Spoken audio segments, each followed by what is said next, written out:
What's up, everybody? Welcome back to another episode of the Ben Thomas Show. Thanks for coming back. Guys, yesterday was Canada Day, so I apologize I'm a day late on this video, but EXO-6 has put up the pre-order for Pacifist Worf from Picard Season 3, and I'm a huge Michael Dorn fan. I love Worf, but I've definitely got some thoughts with regards to this option. So guys, stick around if you like the video, hit the like button, smash the subscribe if you're new to the Ben Thomas Show. Live long and prosper, of course, and let's get into it. YouTube.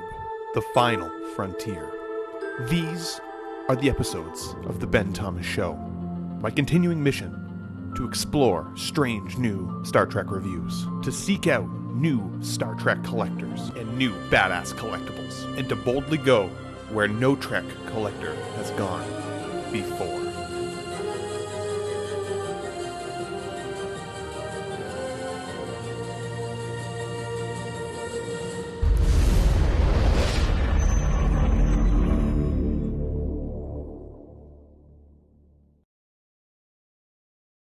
Okay guys, welcome back. So like I said in the intro, I freaking love Worf. Michael Dorn played this role beautifully over all of the years, and for me, I didn't love Picard Season 1 and 2, but Picard Season 3 for me almost felt like a great end cap to Star Trek The Next Generation, the series, right? The 8th season that maybe we never got.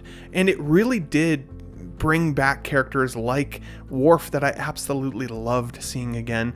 And while this wasn't the depiction of Worf in the season that I would have necessarily expected, I thought that his character arc did really show kind of a level of progression or transition from the warrior spirit that he'd had over all of the years to a more pacifist approach, a warrior that would meditate and really understand his enemies. And I thought that that was a really cool depiction in the show.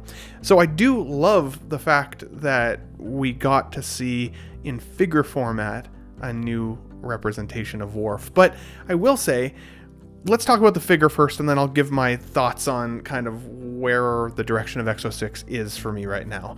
This figure looks fantastic. It absolutely does. I actually think this might be one of the best head sculpts that EXO-6 has produced, and it doesn't actually surprise me when I think about other alien creatures like Krug, which is another Klingon, or Quark, the Ferengi.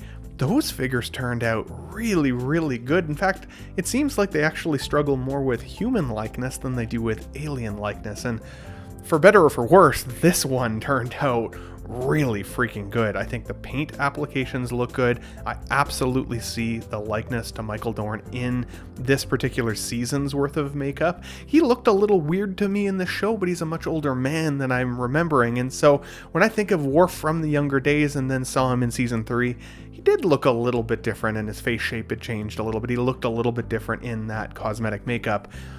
But this figure has captured that. The outfit detailing is fantastic. I'm loving the weapon accessories that this guy comes with as well. Like, to be honest, this is what I love to see from EXO-6 in terms of a figure release. The weaponry that he comes with, just the fact that his blade has the expandable open and closed option. You can put most of these weapons on the body itself, which I think is fantastic. I love when a character or a figure in my display can actually hold his accessories. I think that's fantastic.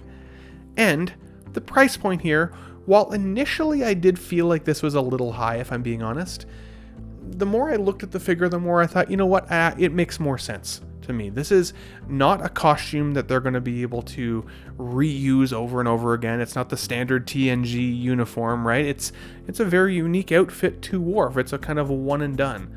These weapons are also very much a one and done. So I actually understand the 315 plus shipping here. It makes a little bit more sense. I can get on board with it. And the fact that the likeness is there supports that for me.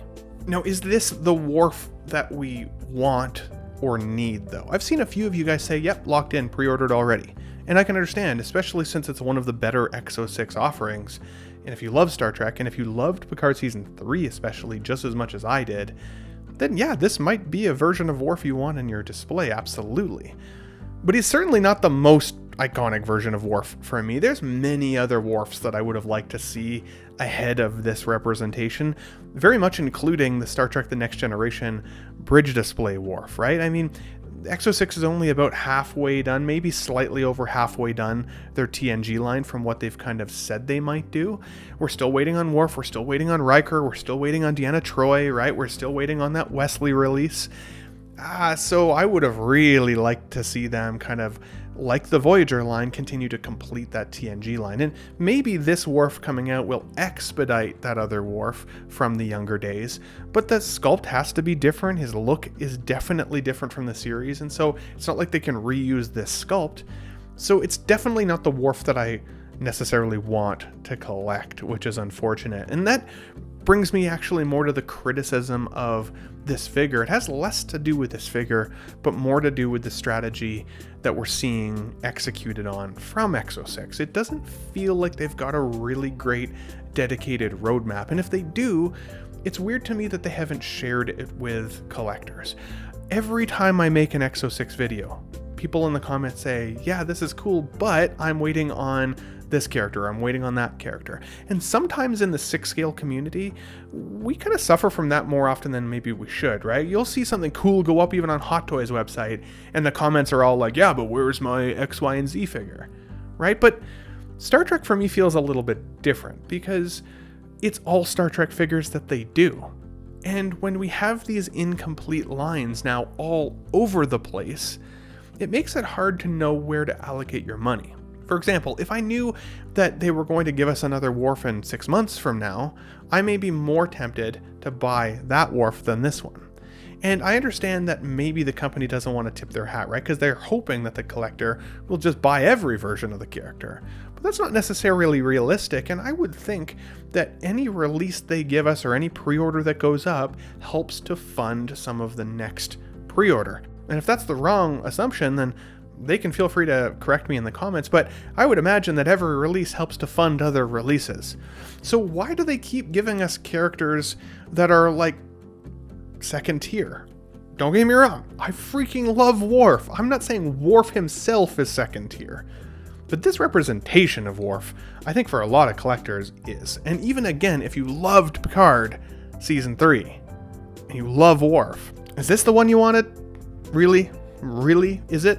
And if it is, tell me.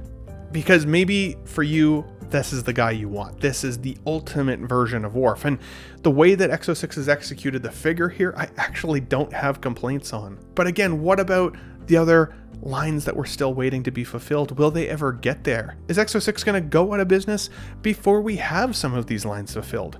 I feel like they've been teasing the Wrath of Khan figures since their inception. And yet we still don't have those representations. But we're getting a cage version of Pike, and we're getting Pacifist Worf. Like, dude, there's so many great characters to nail first. And while I appreciate the effort in this line, and I actually think the Picard from Picard is also really good, I just didn't want this one yet. Or if ever, honestly. And again, if Worf is your number one Star Trek character, maybe to you, you'd love to see all the representations of him, which is cool. I feel that way with Data. I want to have every Data that comes available from Exo-6, which I do.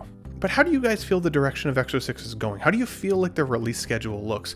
Are you often kind of excited about what's coming from them next, or are you kind of confused like me as to the direction and their strategic approach? Like, what is their strategy? Why won't they give us some level of roadmap so these videos where I feel a little more critical of their process don't even need to exist? Because I want to vote with my wallet and keep these people afloat, but I don't want this version. So if people don't buy this one, will I ever get the Worf that I actually want? Will we ever get the Wrath of Khan figures? Will we ever get the rest of a Deep Space Nine line? Or will we ever get the rest of virtually every other Star Trek line that exists up to this point that is still slightly unfulfilled? I've always said, I'm rooting for Exo-6 to win. I don't want them to fail. I don't always love, the representation that we get from their leadership. And I don't even necessarily root for the guys in power at Exo-6. But what I do root for is Star Trek. I want good, fulfilling lines. Because as of right now, this is the only 6 scale company that's doing it. But it might not be them forever. And if it's not them forever, I don't want to have to pivot to another company with half-filled lineups that then, what? Don't all resemble each other? The quality doesn't align with each other? Doesn't make sense. Why is this Worf so good and that Pike is so soft? Why is this Worf so good and that Wesley Crusher is so soft? And you might be saying, well, Ben, these figures in hand often look better. Sure, they do. You're right. I actually think this is going to be great in hand. I'm not convinced about Wesley Crusher yet, though. I'm not convinced about any of the soft releases that we've seen from them so far. Because truthfully, typically what we see is what we get. There's not much of a downgrade or an upgrade, in my opinion, from EXO-6 from their pre-order to final. For better or for worse. Sometimes for the better. Most of the time for the worse. Because what you see is often what you get. And if you love this figure, and if you love this version of Worf, you're probably going to really freaking like this character. It also does make me wonder what's going to happen with facial hair and rooted hair, right? Our Krug figure, which is the only other Klingon that we have so far, has the rooted hair, but the sculpted mustache and beard or goatee. I didn't really like that look. I'd prefer it being either all sculpted or all rooted. If this was rooted or glued, obviously this price point would be a lot higher, and I think would be honestly unappealing to most people because it's not the Worf that everybody needs, for the most part. At least that's my assumption anyways. If this is one that you're going after, the pre-order end date for EXO-6 does end on July 21st of 2025. It is slated to release in Q4 of 2025 as well. So literally within the next 3 to 6 months. So a very, very quick turnaround on Worf here is expected, at least if you're buying directly from EXO-6. Typically I get my Star Trek figures through Sideshow because I do want a little bit of consumer protection, but Sideshow takes a long time to get EXO-6 figures out. I'm still waiting on my Beverly Crusher, which is driving me crazy. A lot of people already have that, so I'm really excited to get that one in hand so I can, give you guys a review on that, actually in hand. Like I tend to do with as many EXO-6 figures as I choose to bring in the display. The other thing that EXO-6 has mentioned is their new US tariff policy. So it says here from EXO-6 that this is an important update on pre-order deposits. As we continue to navigate rising production costs and the impact of recent US tariff policies, we've seen a significant increase in customers abandoning their purchases when they receive their final invoice. These forfeitures place a heavy burden on our small and high cost operation where margins are already among the tightest in the industry. To ensure we can continue to deliver the quality and craftsmanship you expect, we have increased the non-refundable pre-order deposit on select high-risk, high-priced figures to over $20.